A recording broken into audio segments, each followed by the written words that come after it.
Antum pernah mendengar kisah nyata yang ditulis oleh seorang ibu ketika dia menuliskan tentang bagaimana haramnya tentang masalah riba. Dia cerita, kami dulunya adalah keluarga yang baik, mengisi kegiatan kami setiap waktunya dengan mencari ilmu. Sampai satu waktu suami saya kepentok bisnisnya dan berkata, "Dek, ini kelihatannya bisnis kita ini tidak akan pernah besar kalau kita tidak pinjem. Modal kita cekak, bisnis kita tidak akan besar ini kalau kayak gini." Akhirnya kemudian sang istri berkata, "Ya sudah mas, cari itu. Carilah suami pinjaman yang tidak bersentuhan dengan riba."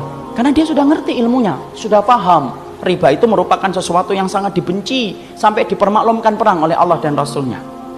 Dia cari, kapan entah, bukannya sabar. Malah kemudian berkata, ini kelihatannya kita nggak dapat pinjaman, harus minjem yang ribawi. Istrinya yang sama-sama sudah ngaji berkata kepada suaminya, "Ya sudah mas, pinjem aja kalau memang itu terpaksa." Nah kita ini gampang sekali ngomong darurah. Nanti tutup dengan sholat, banyak sedekah.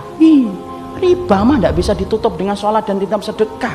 Emang antum kira dengan kemudian riba setelah itu sedekah, kemudian sedekah antum diterima? Tidak diterima sedekah orang yang dari riba. Jangan dianggap remeh riba itu ikhwan. Karena kalau kita nggak ngingetin ini, rusak negara kita ini gara-gara riba. Karena Allah permaklumkan perang. Akhirnya singkat ceritanya kemudian akhirnya bersentuhan. Mereka ngerti ilmunya tetapi tidak mampu menampik lambean pinjaman ribawi ketika itu begitu menggiurkan. Apa yang terjadi? Allah memberikan istidraj. Usahanya berhasil, gede. Maka kemudian sang istri bercerita ketika usahanya semakin besar, maka kegiatan kami yang setiap harinya mengkaji, mendatangi majelis ilmu kemudian jarang kita datangi karena kesibukan kami untuk kemudian mengatur bisnis kami. Suami saya kemudian mulai jauh dari kajian ilmu. Suami saya kemudian mulai menjauh dari panggilan sholat dengan alasan sedang rapat ataupun sedang nganter barang. Puncak-puncaknya kemudian terjadilah satu dosa besar yang dilakukan oleh seorang suami di mana istrinya tidak lagi bisa memaafkan. Ingat ikhwan, seorang suami kalau sudah melakukan dosa besar, istri punya hak meminta pisah dari suaminya dan itu syar'i. Maka suaminya melakukan dosa besar, akhirnya apa? Tidak bisa dimaafkan. Akhirnya apa? Kapal rumah tangga itu karam, tenggelam.